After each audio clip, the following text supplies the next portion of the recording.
Simon & Schuster Audio presents How I Raised Myself from Failure to Success by Frank Bettger.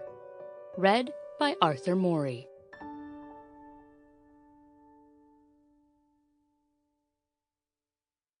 Part 1. These ideas lifted me out of the ranks of failure. 1. How one idea multiplied my income and happiness. Shortly after I started out as a professional baseball player, I got one of the biggest shocks of my life. That was back in 1907. I was playing for Johnstown, Pennsylvania in the Tri-State League. I was young and ambitious, wanted to get to the top. And what happened? I was fired. My whole life might have been different if I hadn't gone to the manager and asked him why he fired me.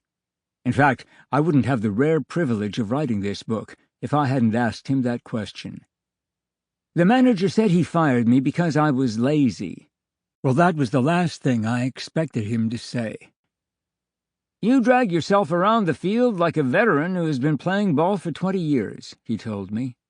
"Why do you act that way if you're not lazy?" "Well, Bert," I said, "I'm so nervous, so scared, that I want to hide my fear from the crowd, and especially from the other players on the team. Besides, I hope that by taking it easy, I'll get rid of my nervousness." "Frank," he said, "it will never work. That's the thing that is holding you down. Whatever you do after you leave here, for heaven's sake, wake yourself up and put some life and enthusiasm into your work." I had been making $175 a month at Johnstown.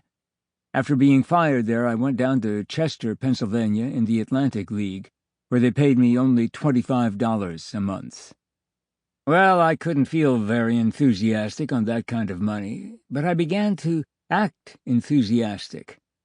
After I was there 3 days, an old ball player, Danny Meehan, came to me and said, "Frank, what in the world are you doing down here in a rank bush league like this?"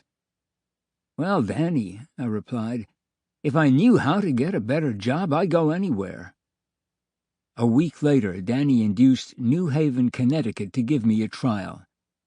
My first day in New Haven will always stand out in my memory as a great event in my life. No one knew me in that league, so I made a resolution that nobody would ever accuse me of being lazy. I made up my mind to establish the reputation of being the most enthusiastic ball player they'd ever seen in the New England. Sample complete. Ready to continue?